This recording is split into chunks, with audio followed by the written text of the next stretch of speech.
It's the Onstage Podcast with Chris Ruppert. Hello, everyone. Welcome to another podcast. Sorry I'm so late, but I have 3 timers here. And it's a really good weekend. I had Monday off, of course, Canada Day. And today we have a guest. Her name is Natasha Jaffe. She's a cellist, and this is the 3rd time that we had to postpone. And she's from Berlin, so it's actually currently there 6:00 p.m. And I sent her the guest code. Hopefully she will receive it in time. Oh, yeah, we have that problem outside, some construction. So we're just going to have to deal with it. I don't know if any of you can hear that. Oh, no. Let me see. Hold on one second.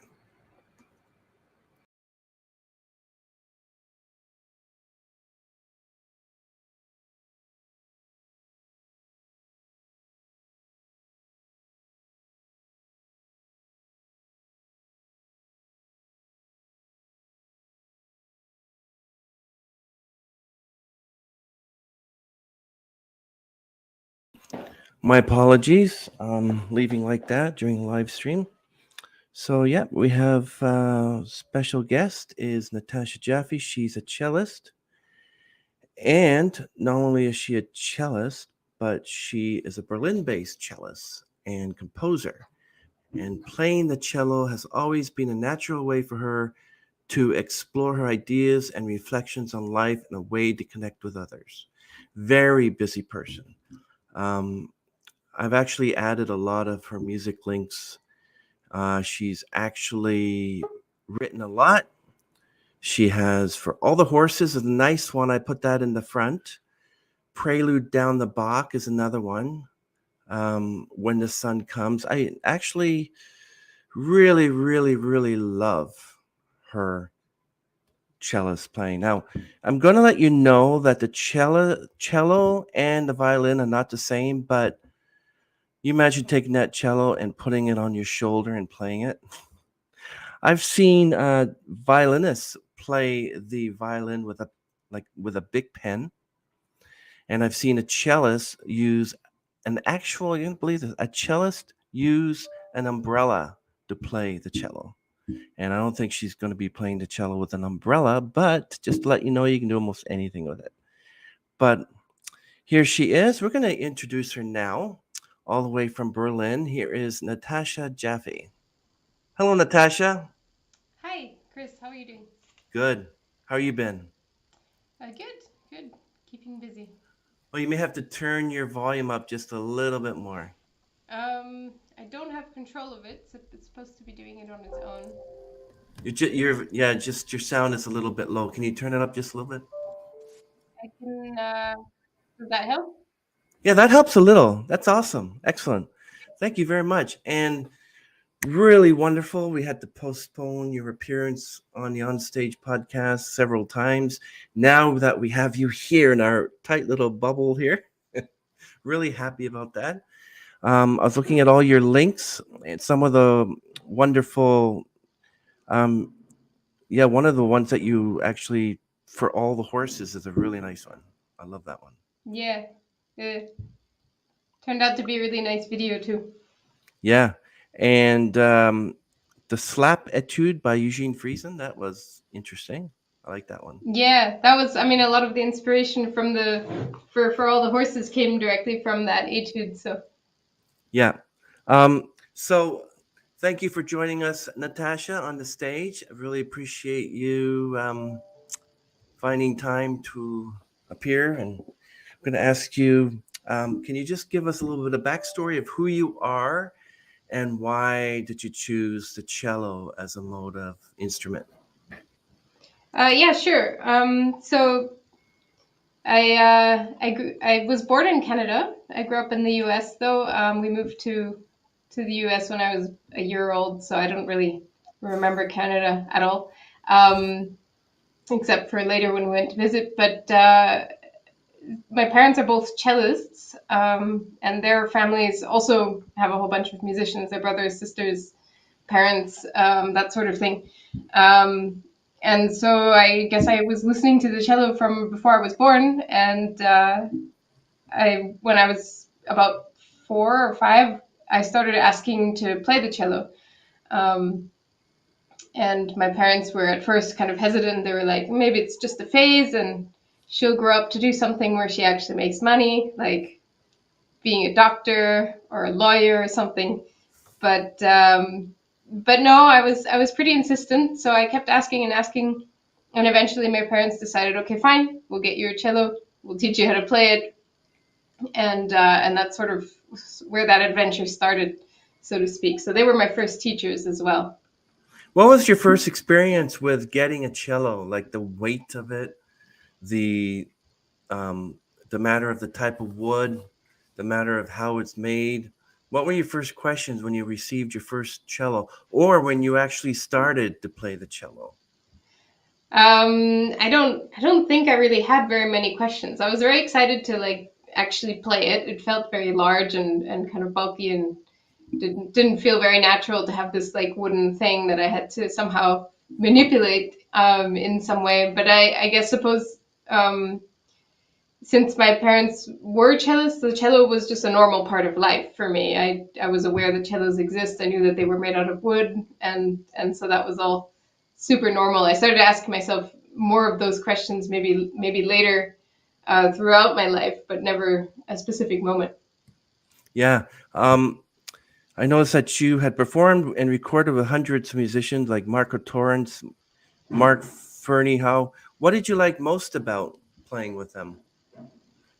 Um, I guess the most pertinent thing for me has been just playing with the singer songwriters that I've met in Berlin, has been mostly learning from them, learning from their experiences and what they have to bring to the table. Each one of them has kind of their own lives. A lot of them are also from other countries than I have any experience with, and I always learn something from literally everyone I played with. So I've always been really thankful to every single one of them, whether they know it or not, that they did play with me, not just because I could help them by playing the cello, but rather because I also learned from the experience every time. So, can you play any concerto with your cello, or do you have to learn it? No, I mean I would have to learn it. I've never been such a fantastic sight reader, but yes, I can read music, and therefore I can theoretically learn anything.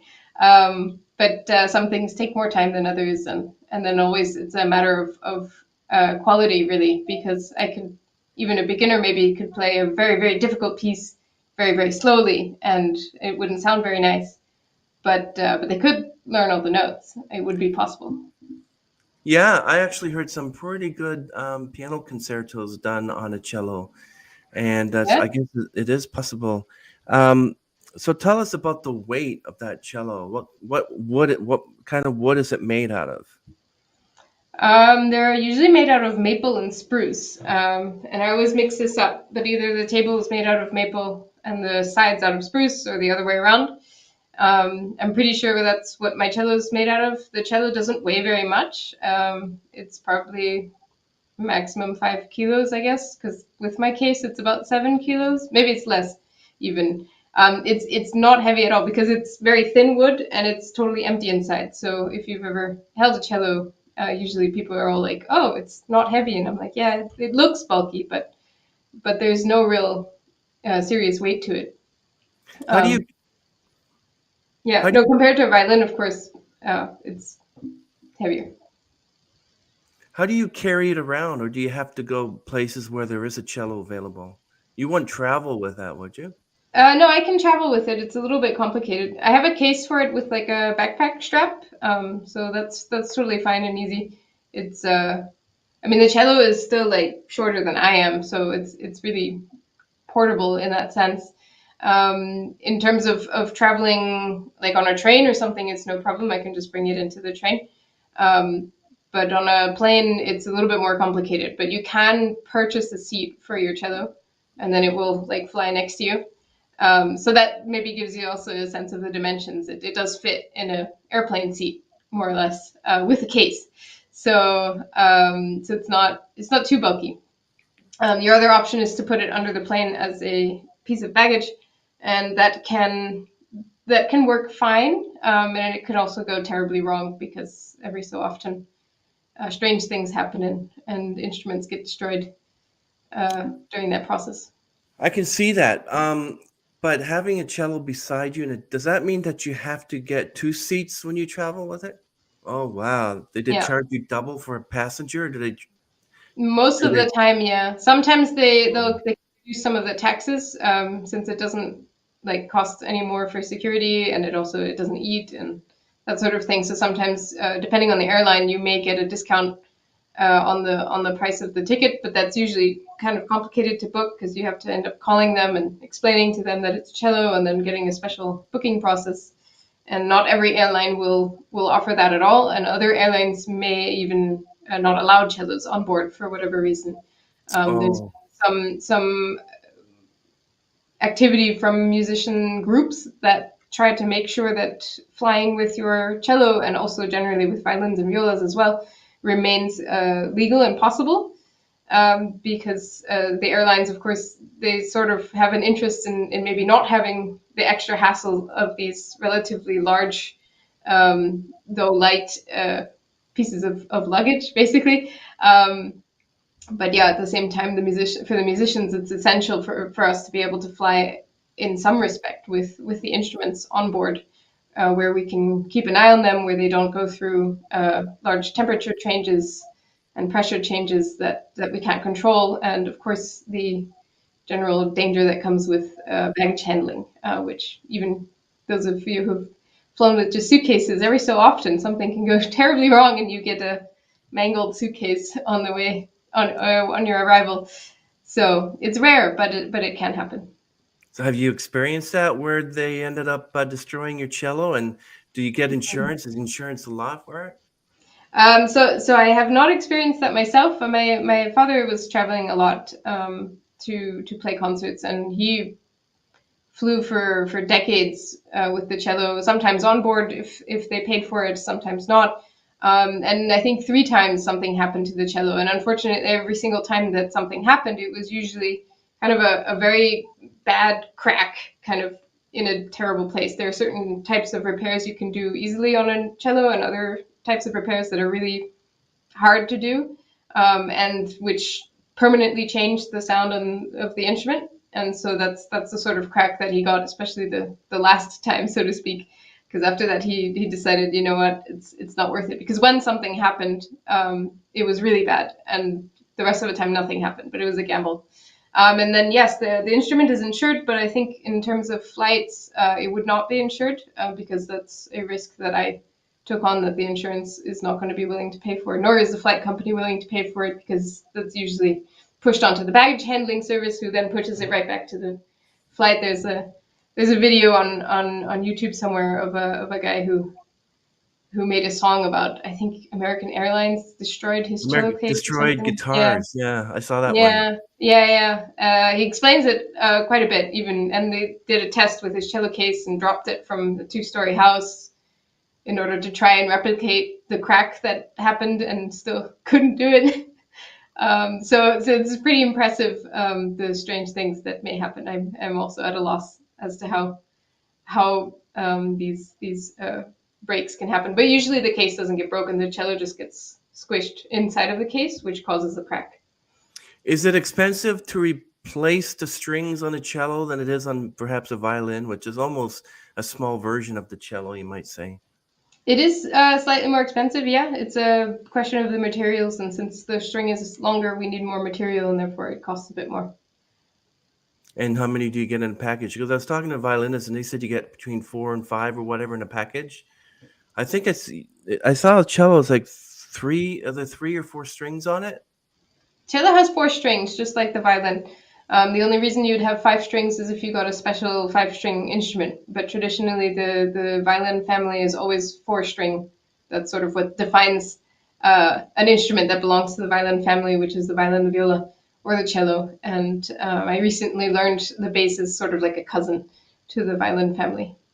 That's very interesting. Have you ever played the cello with something other than a bow? No, doesn't work. The I've seen bows it. are. Yeah, what did you see? What did they use? Someone using a big pen Oh, and okay. an umbrella, because the umbrella is sort of like the. Right, I see. Okay. I mean, if you can create that friction, then I suppose you can manage to get it to play somehow. And I also have seen a violinist who was a Gudisman and Jew. He actually played with like a little milk a frother, like the little spinning milk frothers, and so then it Oh, sounded, you could pluck the string really fast.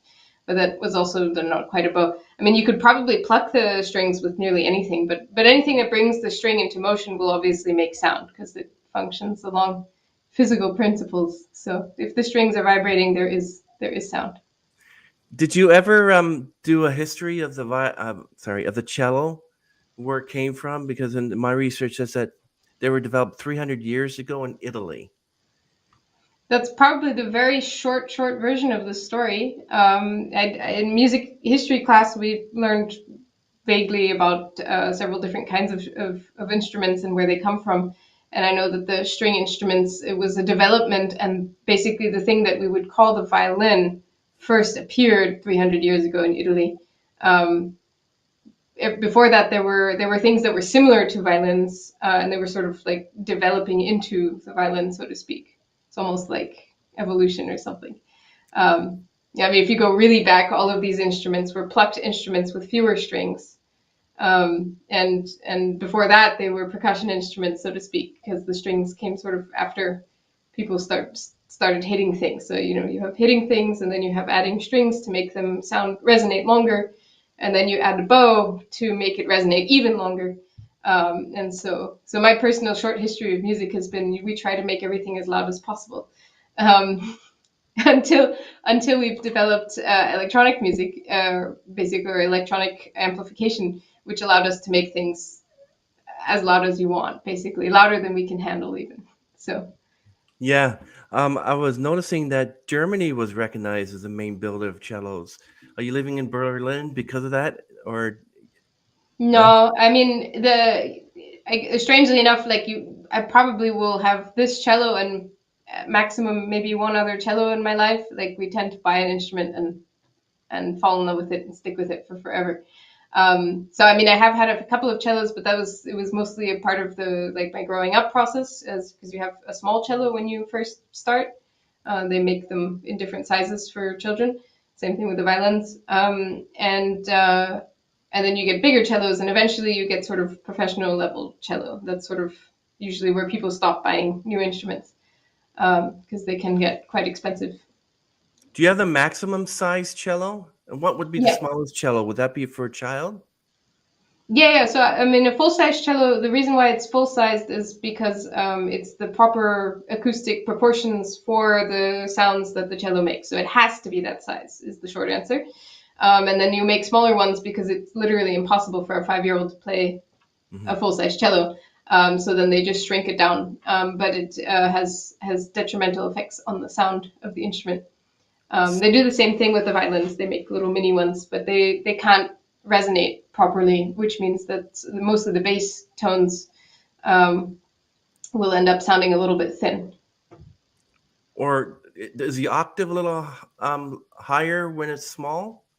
Like, I mean, No, no, it's the no. same. Otherwise, it would just be a different instrument at that point. Oh I mean, an wow. octave higher, for example, is a viola, Oh yeah. right? What would the So difference between them?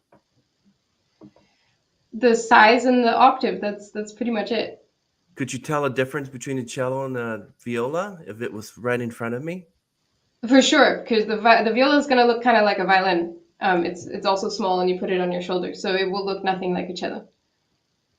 But I have seen like small cellos as like really smaller size. There was a guy, he played the cello, and then he went and started playing every single different type of cello to the point where it was a small thing. And it's like, look at cello with like a Yeah, big yeah. I mean, bass. then that's just a child's cello, and so then they would keep the octave down the way it's kind of Mm. supposed to be. but mostly just because you're trying to play the cello, and so you're getting used to the notes that a cello makes. You wouldn't learn different notes.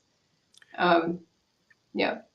Yeah, I noticed that more cellos are now built in China, so possibility of finding cello around my area as well. Like they're all over North America as well. Um, so if when you play the cello, does the actual sound resonate through your body as well? Yeah, it resonates through my body and usually the floor also because it touches the floor directly as well. Is that Always. vibration? What kind of like that vibration? Is that an annoying one or is that a pleasant one? Most people really like it. It's quite soothing. It's going to be the resonance of the sound, so because the sound is a vibration, so you have a vibration at the speed of whatever pitch you happen to be playing. So low tones have slower vibrations and high tones have faster vibrations. You will not get kind of the vibration that your cell phone does. That's a very, very fast one, and it's also meant to actually move stuff. But usually in the cello, there's only so much that's actually moving. How do you clean a cello and how often? You should wipe it off with a clean cloth pretty much every time you have played. So like after you play, I try to wipe mine off fairly regularly, but I don't always manage every single time. But it's better because the rosin, the kind of the stuff that we put on the bow to make it stick to the string, is not so great for the varnish of the instrument.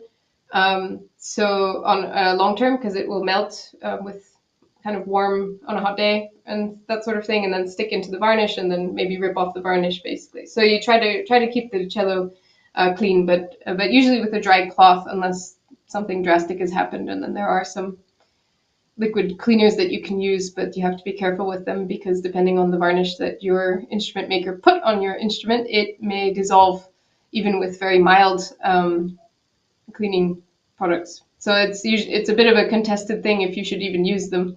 But if you wipe off your instrument regularly, you generally will not have to use anything stronger than that. So I was looking at the parts of a bow, and there's a very interesting part of it which they use sort of like the name of an amphibian. It's called the frog. Why do they call Yeah, it a frog? I really don't know. I never learned, but in it's the frog also in German. So there's obviously some sort of tradition that dates back for calling it a frog. Um, I don't know. It's interesting though that they would name it. Then you have to screw, then you have to stick the hair. I know what the hair is, and the tip. What is the hair made out of? It's still made out of horsehair? Yeah, there are some synthetic alternatives that are being put out onto the market, and they're getting better. I think now you can use them. For a long time, they were kind of made out of various types of nylon, and they were never the same response. I mean, some people will still say that you absolutely cannot use them, but I think there are some functional alternatives now that are made of synthetic materials, mostly driven by I think an interest in making vegan products for for the instruments because the horsehairs are in fact coming from living horses. So it isn't made out of cat gut like the tennis racket would be. Not catgut. You wouldn't have. You can purchase strings made out of sheep gut. You don't have to, Yeah, that's for but you vegans. can. One, yeah. Well, for vegans, it would be a problem, but it's mostly a sound difference because you can't add so much tension to a gut string. But you can usually, most people are using steel strings in modern times with modern instruments. And so the steel strings can obviously handle a lot more pressure. That makes them usually sound more brilliant and kind of project a little. They're just louder, generally speaking. But the gut strings also have their charm. That's what would have been used 300 years ago, which is why some people who have instruments that are that old will often use gut strings because it's healthier for the instrument. It was never built to withstand so much pressure otherwise. Am I understanding that the reason why the bow is made out of carbon fiber or fiberglass because it bends? Like if it was made out of wood, it wouldn't have much of a bend to it, right? I think you've misunderstood that. Generally speaking, wood bows are kind of the traditional way of making bows. Also, if you can imagine, 300 years ago, they did not have plastic or fiberglass or carbon fiber or anything. So the wood has always been a particular kind of wood, mostly found in the Brazilian jungles. That's usually made out of Pernambuco, Hmm. which is problematic because they're overforesting that tree, and the jungles are now suffering for many reasons. But the Pernambuco is one of them. And so nowadays we are looking for alternatives that create the same kind of flexibility that the Pernambuco has. There are thousands and thousands of types of wood on the planet, and each one of them has a different hardness and flexibility ratio, and that's why Pernambuco happens to be one of the best ones for bows, because it has the right kind of flexibility and kind of tension to do string instrument playing. So with the carbon fiber, it's been a nice way of being able to recreate that using a material that's not a tree, and therefore is maybe a little bit. At least it's not killing the jungles. There's probably a longer story behind all of that, but it's not killing trees, so that's a good thing. But Pernambuco is from Brazil wood, so Hmm. um, they should be able to find some sort of alternative, and not just fiberglass. But as I was doing my research on this, I found out that fiberglass is also used for student bows as well. Yeah, fiberglass is not so great because it's very heavy. Carbon fiber is better because it's a little bit lighter. Student bows often are unfortunately very heavy, but fiberglass is a very cheap material, so they tend to make them out of that.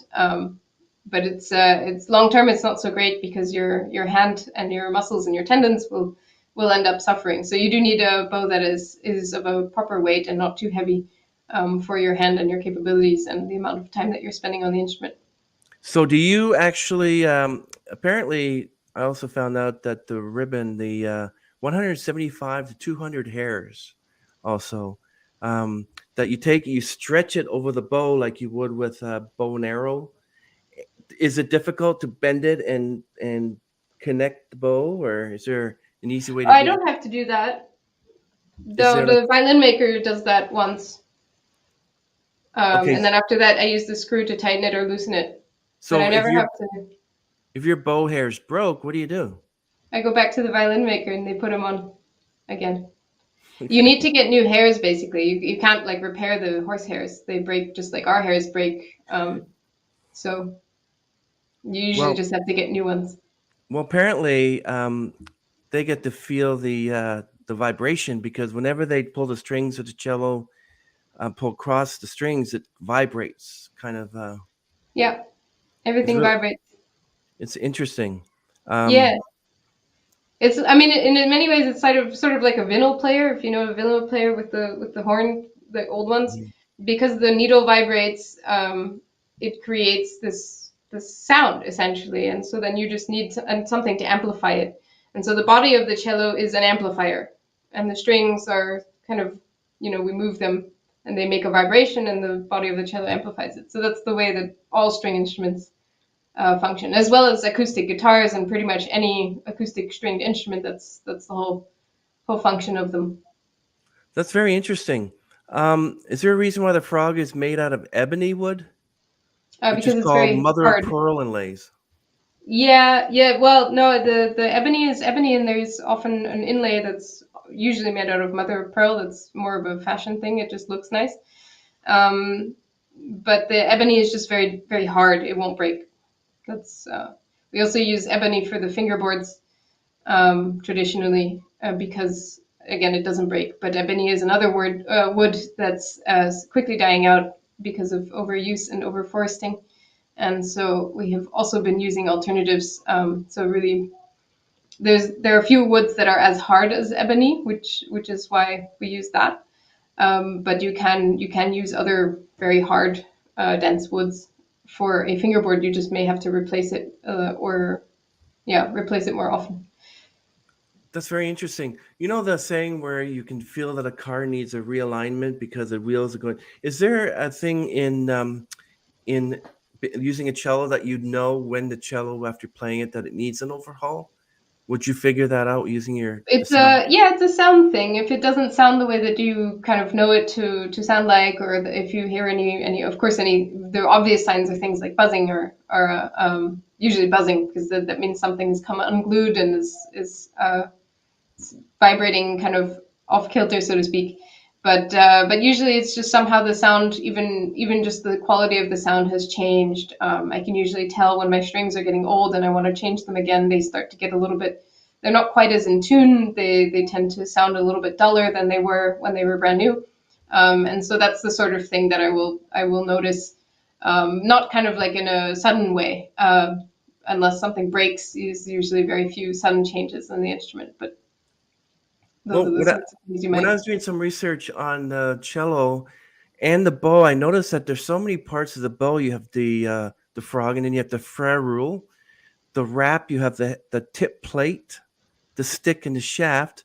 Um, is it so? If the hairs on the bow break, then your violin. Sorry, your I keep saying violin. The cello is practically useless. Do you have a extra one on the side just in case you're performing and you, Yeah. Bows are quite susceptible to breakage, because mostly they're a small thin stick of wood, and eventually it can break. So near, and especially the hairs also, they can sometimes even they're kind of glued in to the two parts that hold them tight, and the glue is strong enough to keep it in there, but not so strong that they can't replace the hairs, right? So you have Mhm. this sort of this balance between the. So the whole instrument is made out of is using glue that can be taken off, but holds on strong, which is why every so often things come unglued.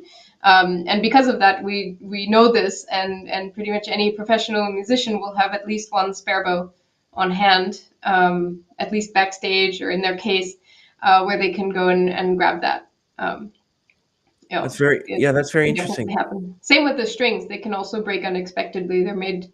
The steel strings are made by machines, which means that there can be manufacturing defects, and also after a while they may just break from use. The oils of your fingers kind of slowly make their way into the core of the string, and then maybe the core might snap. So Now, a lot of ways. what cool. What about the spike at the bottom of the cello that holds it in place? What is that made out of? And is it time when it won't even come out of its slot? No, it always should always come out. That would be broken if it doesn't come out. But it's made out of all sorts of materials. You can get them made out of steel. Mine is made out of carbon fiber. There are people who are making them out of wood as well. I'm sure the people have been experimenting a lot with the actual material because, again, the density, the weight, and the hollowness or lack of hollowness of this particular end pin also affects the sound. So a lot of people have experimented with different materials for the end pin in order to affect the overall sound of the instrument.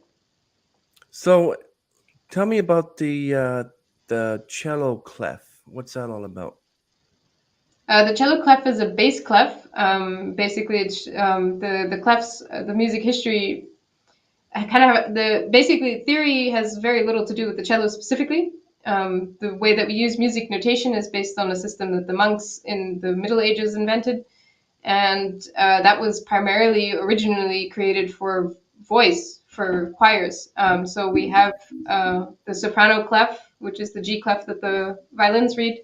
We have an alto clef, which is also a G clef, well, or a C clef actually, and a tenor clef, which is always a C clef, and the bass clef, which was for the bass singers. And basically, all it did was that, and the bass clef is an F clef.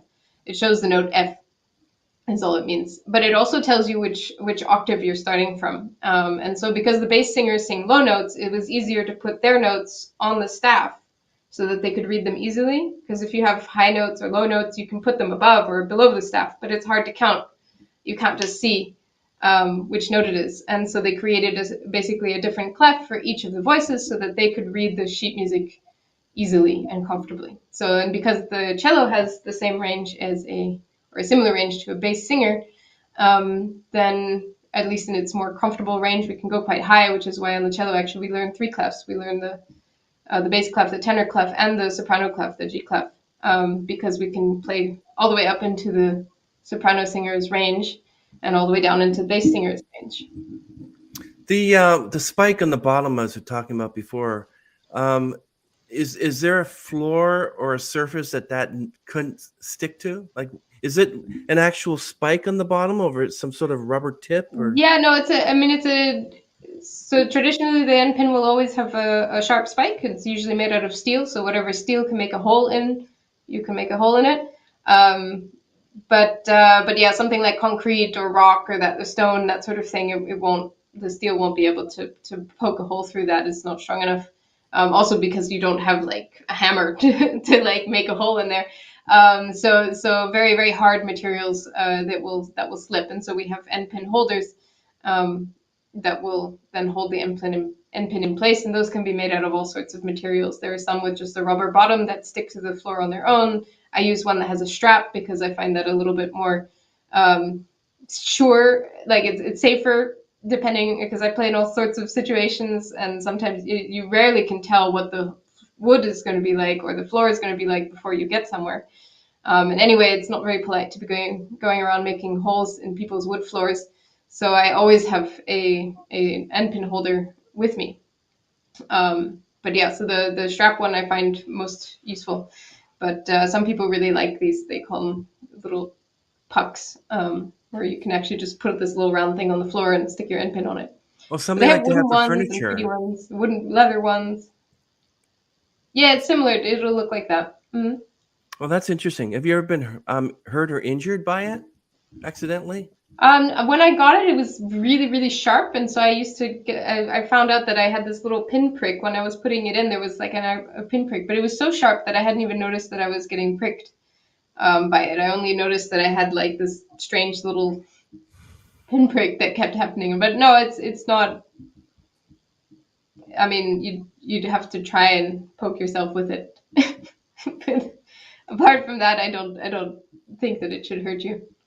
If a child or a young person were to come up to you and said, I want to learn to play the cello, I want to try yours, is that a no? Here's one that's your size? Like you said that. Yeah, I mean, the cello is bigger than a toddler, like, so they won't be able to hold it at all. And then, the fact that they can't hold it means they're likely to drop it if you give it to them, and then if they drop it, it's Yeah. likely to break. So you don't do that. But yeah, I mean, if I was just standing there, I could also allow the child to pluck the string, and they're unlikely to mess up the cello by doing that. So you can't necessarily just hand it to them, but it's mostly a fact of the size.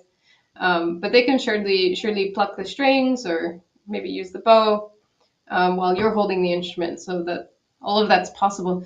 The reason why someone may not want that to be done on their instrument is because the children may not, pay attention to where the bow is going or where their hands are going, and they may hit your instrument and scratch it or damage it in some way. So some people are more picky than others for various reasons, and it'll depend a lot on the kid. That's very interesting. Yeah, I was wondering about that. So let's go back to. So, am I under the impression the reason why the cello has four strings because each one is one chord, correct? Because there's four chords. It's a single note. Mm, Each one is a single note. It just sort of, I mean, it works the same way as a guitar. Guitar also has a single note, but using them together, you can create a chord. The cello is not really meant for chordal playing because of the bow.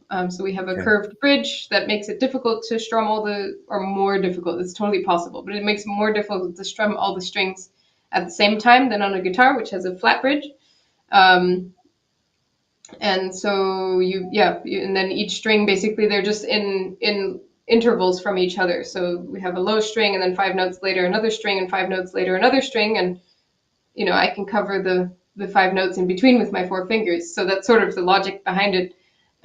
Is basically that you can play the notes in between, and then you have a few strings so that you don't have to always just go up and up and up the same string. There are instruments that use only one string, and then you will see those instrumentalists always have to be going up and down and up and down and up and down, because every time there's a motion, they must go up and down. And having more than one string allows you to sometimes stay in the same place and still go very high or much higher up in pitch or much lower down in pitch, without having to physically move.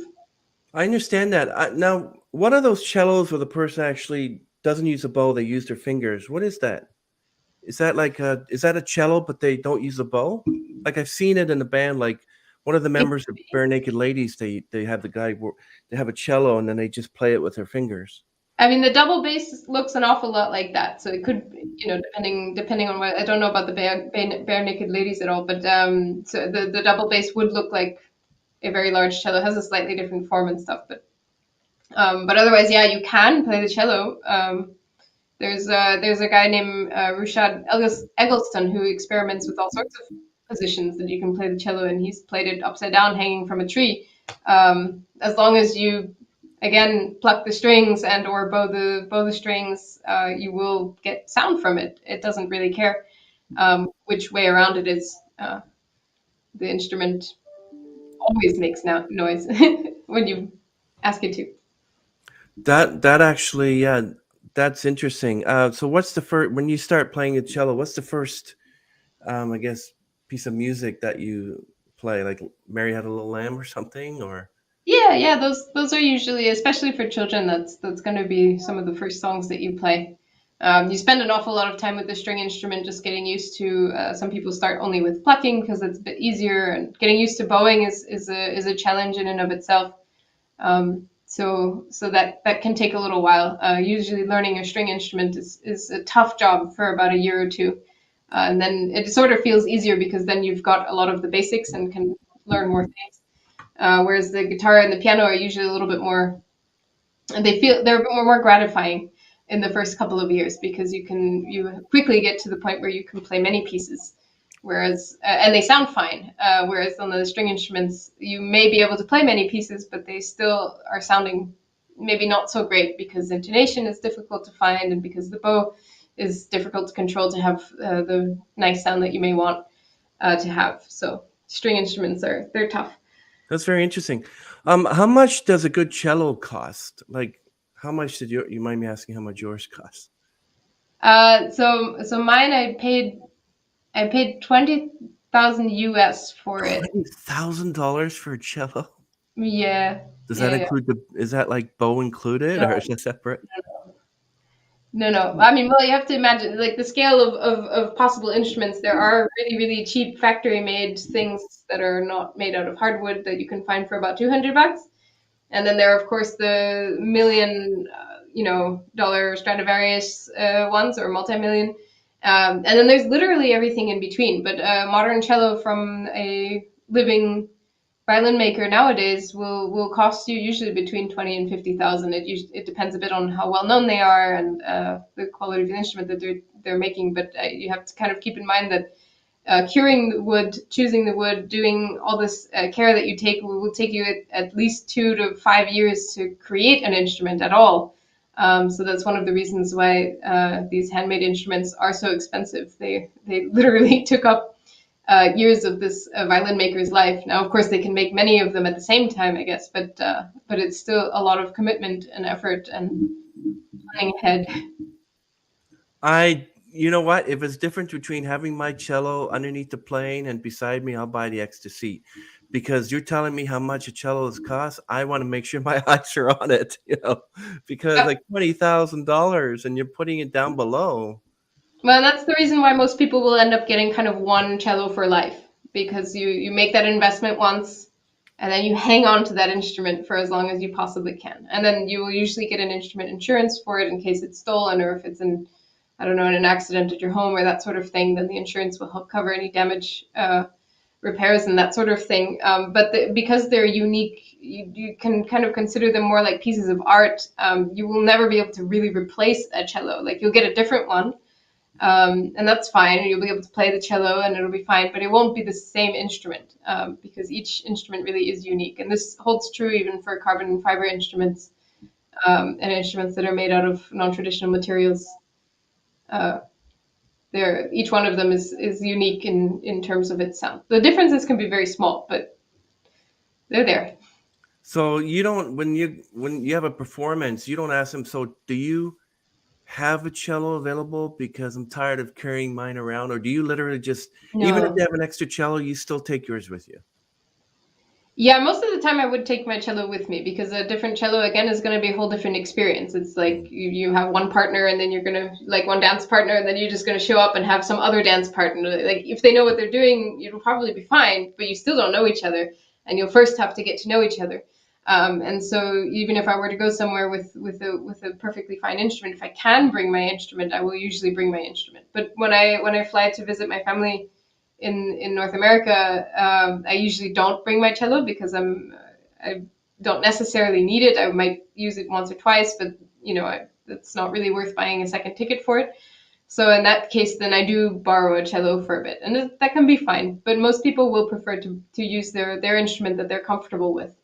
Um, they feel different too, and the sizes are always just minimally different. The dimensions of the cello have to be the same, but there are a lot of other details that each violin maker will do a little bit differently, and so you'll find a lot of variation. And just the fact that because we use muscle memory to play the piece, basically you use your tactile senses to play any string instrument. That's why you don't have to look or anything. We're not using our eyes to play, which means that kind of gets slightly off if you play an instrument. It feels different than your own instrument. Then suddenly you have to kind of re-measure stuff physically. So that's if my dad did it a few times too, and basically you spend a few minutes in the dressing room or backstage getting to know the new instrument before you go on stage because it will feel different. And ideally, you have a couple of days to get used to it. Well, we have the great Andrea Amati, who credited in creating and inventing the actual cello, believe it or not, Nice. back in 16th century, alongside the violin. That doesn't say whether he invented the violin, but he did invent the cello. So the cello's been around for over almost 500 years, actually. So think about that. Oh wait, one, Yeah. two, three, four. Yeah. So there you Yeah. go, Yeah. 400 years. It's So been a long time. It's been a long time. And Matti made amazing violins as well. Yeah. do you have? So I know guitars have there's the Gibson, there's the PV, there's the Fender. Is there a brand of cello that you think is the best? No, I don't think it functions quite the same.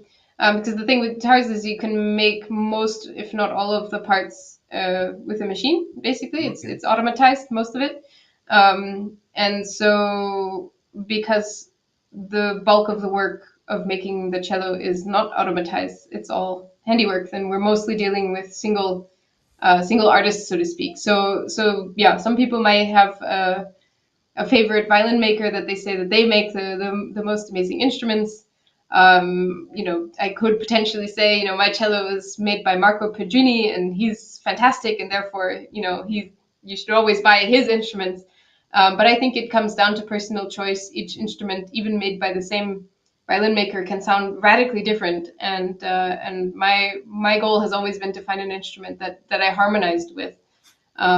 So some people can be a bit more dogmatic about a specific type of instrument, but I think in terms of choosing, you choose more based on the sound, at least as an instrumentalist.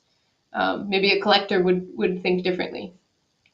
What do you think of those weird looking cellos that many of these groups play? Like they don't even look like cellos; they look like snake type of things made out of The electric cellos, the yeah, electric. Yeah, they look really yeah. interesting. Like, Yeah, what the do you think of electric those? cellos I would put into an entirely different category of instrument. It does Hmm. function like a cello, but it sounds completely different. It works in many ways because of the way that it can modify the sound without you necessarily doing things. It's much more just like the difference between an acoustic guitar and an electric guitar. They're not the same.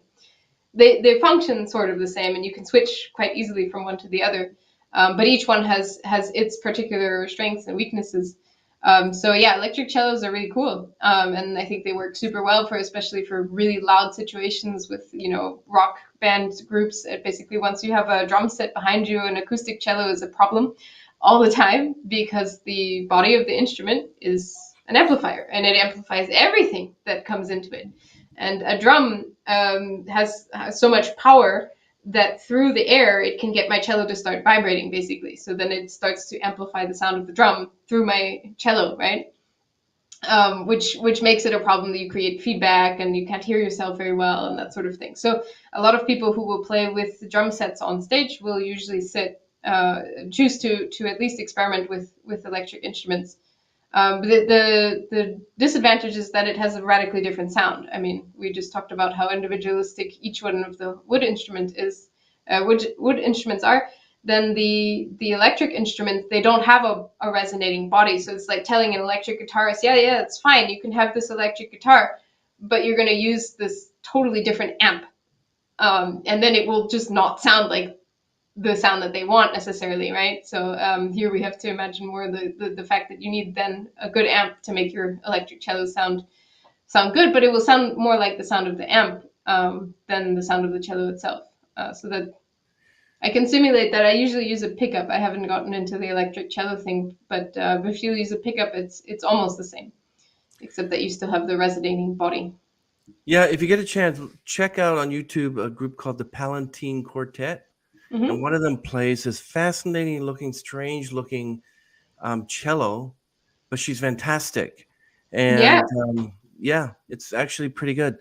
I think one of the ladies in the group Bond actually plays. I think they all play Yeah. electric instruments. The same idea. It's supposed to be very loud, and they want to use effects on their instrument, and therefore an electric instrument is ideal for using effects and or for playing much louder than drum kits and electric guitars and that sort of thing. The acoustic instruments are really difficult to mic up enough that they carry over those other sounds. And then, of course, once you have an electric instrument, like just like the electric guitars, you can make the body look like whatever you want it to look like, as long as the pickup's there and the strings there. Everything else is secondary. It doesn't actually change the sound much at all. So there, you don't really have any limitations. So yeah, I've seen a lot of interesting shapes. People who have also flipped around the order of where things are and stuff, like putting the pegs down on the bottom of the instrument and stuff like that. So I think there's a lot of really creative people making creative new looking instruments using this electric concept because you can be so free with the shape. And the reason why the cello has to be this shape is because the acoustic cello has to make the sound travel in this particular way in order to make the sounds sound just the way that they do. So they unfortunately have serious limitations in terms of the types of shapes that they can use. If you mess with the shape, you mess with the sound. Do you know how much the most expensive cello is in the world? I have it actually right here. You're not going to believe No, it. I don't know. I would assume it's a couple of million. 20 million pounds. Wow. It's about for us. It's like $40 million. Yeah. That's an awful lot. Would you actually play a $40 million cello? But carefully, probably. Sure. Yeah, why not? The instruments. That's the fun part about it is that they're not so that the $40 million cello. Why is it $40 million? Probably because it's a very old cello, probably one of the very last ones from a maker who died 300 or 400 years ago. And there are probably very few others of its kind, and or others who in such good shape or whatever. So these are collector's instruments. I mean, I would just imagine them much more like I don't know, someone who's collecting anything really. If it's in really good shape and it's really old and there's only like 3 of them on the planet, in this case there's only 1 on the planet, then it's like super super special. And if someone's willing to pay 40 million for it, then that's what it's worth. Yeah. But the collection of instruments only started a couple hundred years ago. Before that, instruments were almost always bought and sold only by musicians for musicians, which meant that the prices were always affordable for a musician. And it was only when essentially richer people started to, much like collecting old furniture or vintage cars or that sort of thing, started to purchase instruments for this in the same way, that the prices started to skyrocket. And so now we often have a situation where if it's a playable instrument, because a lot of them are so old that they're not even playable anymore and they're still worth millions, right? But if it's a playable instrument, a lot of times they will loan them out to famous musicians. So you have someone, if you look at the program, like you could have a famous cellist playing this instrument owned by this other person. and that's sort of another prestige thing that comes into the game. Then it becomes more like horse racing. Like, that's my horse, you know. I don't ride it, I don't train it. I come and pet it sometimes, but you know, like, it's my racehorse and it's winning money or whatever. So it's the same sort of idea. It becomes something that then, but I find it really good that at least the instruments stay in musicians' hands and keep being played. I don't really see any real issue with that necessarily, but it's always good for the instrument. The instruments that don't get played, usually they break faster. Well, I know that the most famous cellist is Sheku Kene Mason. Is that who it is right now? That's great. And he's also, it's commonly cited that Luigi Boccherini is today's new talent. Okay, cool. And so, yeah. But I want to, before we, I want to talk to you about your music, but I also want to talk to you about playing with the great Declan Galbraith. Like, when I was younger, like, I think about 10, 12 years ago, I started listening to Declan's music. And then what was it like playing with him? It was fun. He's a really nice guy. He knew what he wanted. He was also really open to whatever input I had and stuff, and we were able to really talk about the songs and how we wanted to arrange them and make them fit. So yeah, no, it was a good experience. He was really great. That's awesome. Who is the one that you want to, before, of course, Declan, but if you were given an opportunity to play alongside another great, who would it be? Oh gosh, I never thought about that. I think I think in many ways I would just love to play with another cellist colleague. So like, I'd love to, like, I don't know, play side by side with Zoe Keating or Eugene Friesen or something. And I mean, I've had contact with Eugene Friesen, and so maybe that could be possible. But I'd love to be on stage with someone again that I like would be able to really really learn from and really get inspired by. Because that's my favorite situation on stage, is to be with someone that I'm gonna get all this input from, and then I can build it into the way that I play and understand music afterwards. What's the maximum number of cellists that you played in one performance? Oh, well, that was from the. So there are these days where cellists get together, and this gets done in a lot of different places. And in South Florida, it was called Celebration, and there they would get over 100 cellists together for a day, and we'd all learn some Celebration, I like music. that. Yeah. Yeah, we'd learn some music and then, like, all in one day, and play it in the afternoon as in a concert. And so that was a real highlight. Probably one of the other reasons that I wanted to play the cello was going to this event with my parents and being like, "Whoa, you can have an orchestra of only cellos? Perfect. This is my instrument." So that's probably the reason why I also make music for cello ensembles, because that sound has never really left my ears, my heart. I love the way that the cellos kind of blend together, and the fact that they can have such a big range. Violin can't play low enough to really be able to make. They do have violin orchestras, but it doesn't have this low end, whereas the cello does have the low end, and it can go pretty high too. So we have kind of everything. Yeah. So how do you tune one of those cellos? Like, are the cellos today still in the key of C? I wouldn't call it a key, but yes, the bottom note is still C.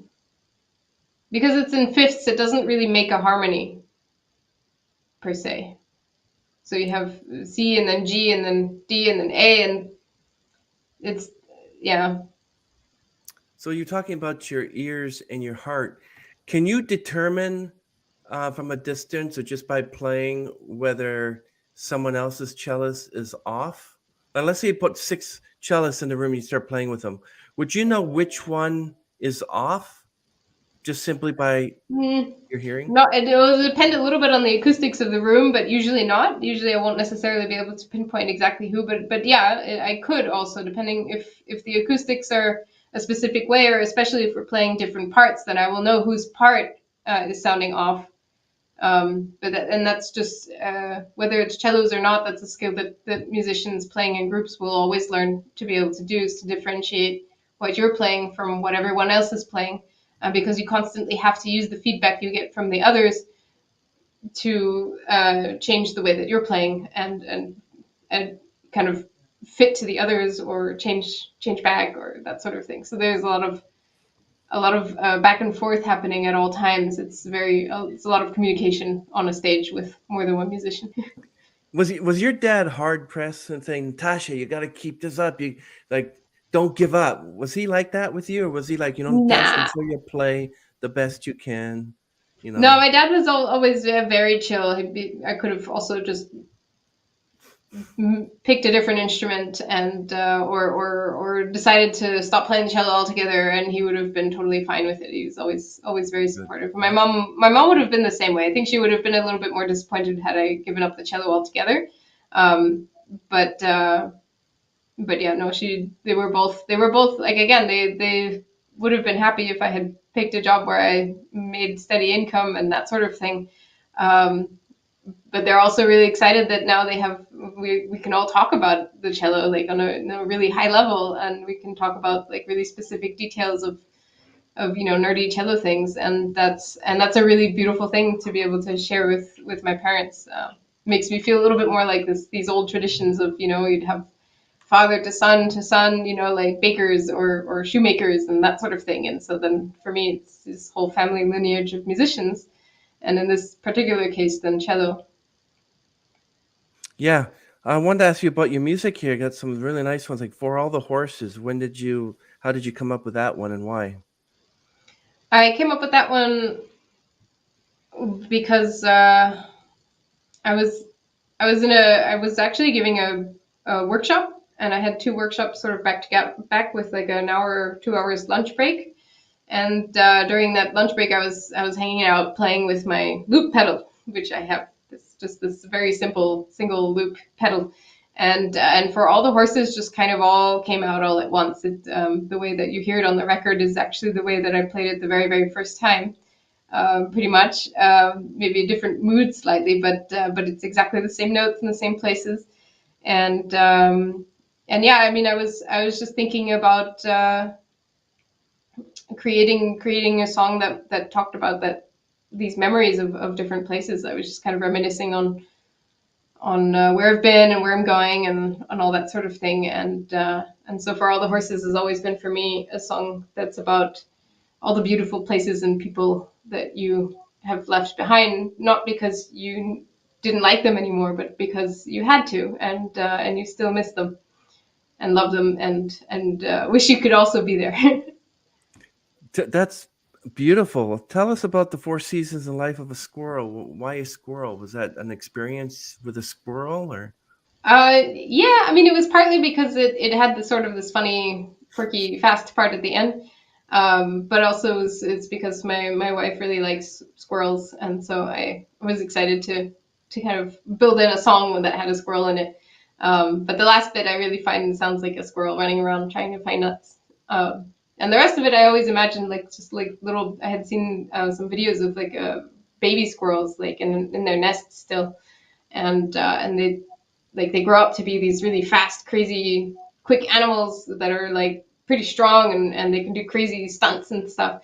But when they're little, they were all kind of peaceful and calm and kind of sleepy, and all piled up on top of each other. And so I found that contrast really nice, of the squirrels in their peaceful growing state, before they leave the nest, and then contrasted with the way that they are once they do leave the nest and they're out in the world. Did you write all these by yourself? Like I know one was Live at Home, Slap Etude by Eugene Friesen. Is Eugene Friesen the one that you wrote this with, or? No, he composed that. That's his Okay. etude completely. No, Oh, it's a collection of etudes, put together by a cellist called Mike Block, and he kind of asked all his colleagues to make etudes that use modern cello techniques rather than the etudes that we do have, which are generally speaking anywhere between 100 and 200 years old already. which are great for learning classical techniques, but they don't prepare you for using things like the kind of slapping pizzicato style that I used there, that didn't really exist. It's something that Eugene Friesen has also kind of developed on his own, that now other cellists use as well. Well, these are very beautiful songs in midst of reality. Tell us about cello water music. What's that one? How did you write that? I wrote that one when I had just moved to Berlin in 2012, and I was hoping to write music for cello groups for sure, but also for equestrian freestyles, musical freestyles that they do with horses, where the horses kind of look like they're dancing to the music. And then I was just experimenting with different types of music, and Handel had made a water music, and so then I decided to make a cello water music. That's the sort of the Yeah, little experiment. But I like the melody. It's a very short piece, and I feel like it says a lot in a very short time. I noticed that a lot of these pieces, when you did the video, were like some were done in a forest, and I'm thinking now that she mentioned that spike and making holes, I guess what did you plant it right in the ground to keep it there? That spike in the bottom? No, I had my little strap You had the actually. strap? Usually, yeah. The little strap was there. It follows me everywhere, and it because it creates a little square, then it doesn't go through. Because the problem is that the cello end pin would simply sink into the ground, because it would continue to make a hole. There's a little pressure on it, and it would just kind of sink more and more and more and more. That's good. And so having the cello end pin holder was important, because otherwise I would have just been on the ground at the end. Tell us about Cellogy, your trio. Is that Yeah, still yeah. today? Yes. I haven't been.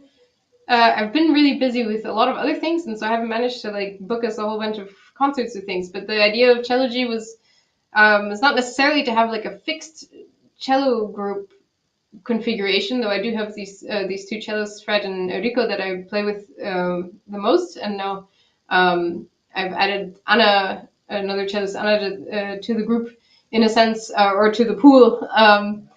Because she also came and played on my release concert for this album.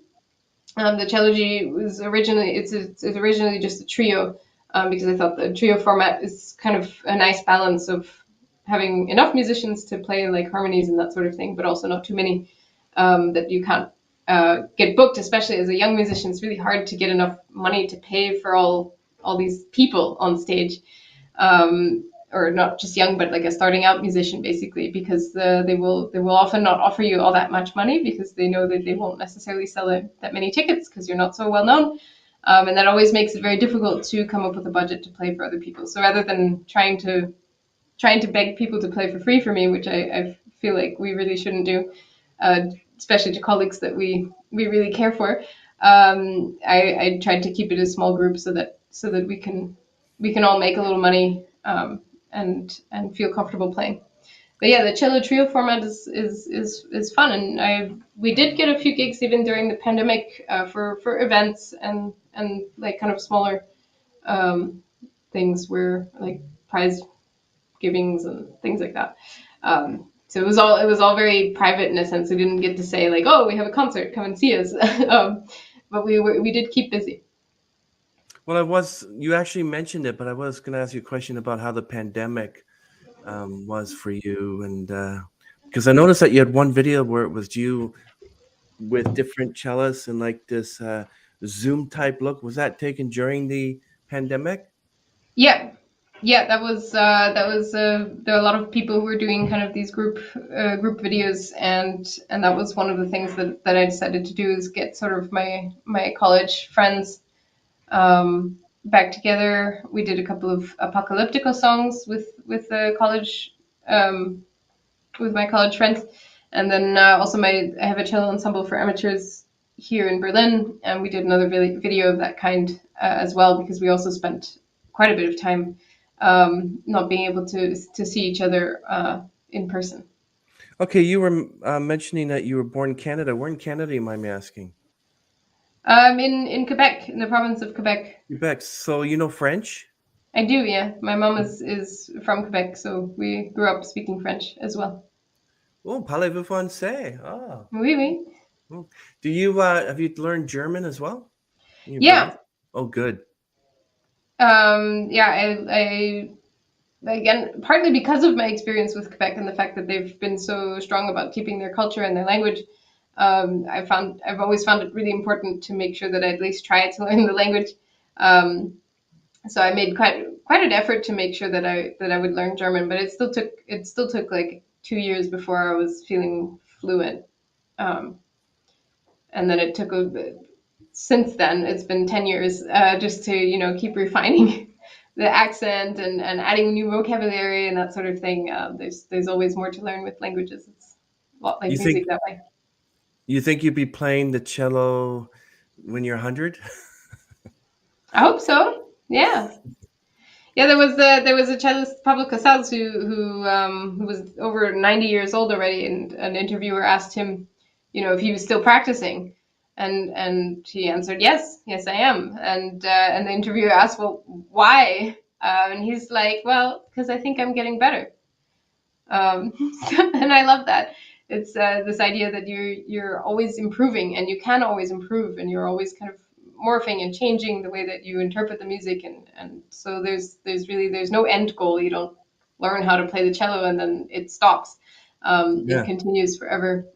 Also, in the broader sense of learning more and more about music in general, which we use the cello to make. And so that's sort of, you can get really good at using this cello tool in order to create um, to create music. That's I sometimes use the example with my students of like a painter who essentially has these three colors to work with. But with those three colors, they can create more and more um, colors, and also combine them in different ways on the canvas to create art. And it's essentially an endless combination of things that they could do. And that's sort of the way that music works for me too. I feel like there's always something you can try. Does your partner have a musical incapability, or does Yeah, she plays some piano and some cello as well, and she's been learning the cajon lately. Nothing at a professional level, but it's fun, and she can play with other people, and so yeah. that's awesome? Yes, it's been a real pleasure for you to be on our podcast, and I really appreciate Yeah, thanks for having spending me. this. But I see that your little trip went well. One that you said you were on, that went pretty well with you, and you enjoyed yourself. And Yeah, yeah, yeah. I took excellent, good.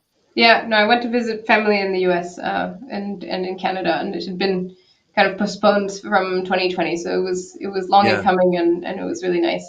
yeah. We have celebrated Canada Day on Friday, Yep. 155th Canada's 155th birthday, and people were coming out and watching the fireworks after 2 years, and people just wanted, I think everyone's Yeah. had enough of that stuff. But well, thank Yeah. you, Yeah. Thank you. Natasha. Really appreciate that. So we're gonna end the stream, and I hope that you have a wonderful day in Berlin, which is I think is now 7:13 in Berlin. It is. Yeah, it's already evening. But Okay. I would have a rehearsal with my amateur cello group still, and then we'll be done for the day. Well, that's great. Okay, so what we're gonna do is we're gonna end the stream, and we're gonna remove you from the screen here, and then we're going to say goodbye to everyone. Okay. So thank you, Natasha. Really appreciate you showing us Bye. around the cello, and can't wait to hear more music coming from you. I Yep. appreciate you. Appreciate just your presence, because I know we postponed this several times, and finally Yeah. we got you here. And yes, excellent. Yes. Thank you very much. Okay, No so I'm problem. just going to move you and just stick behind for about a minute, and just before I do this, okay? Sure.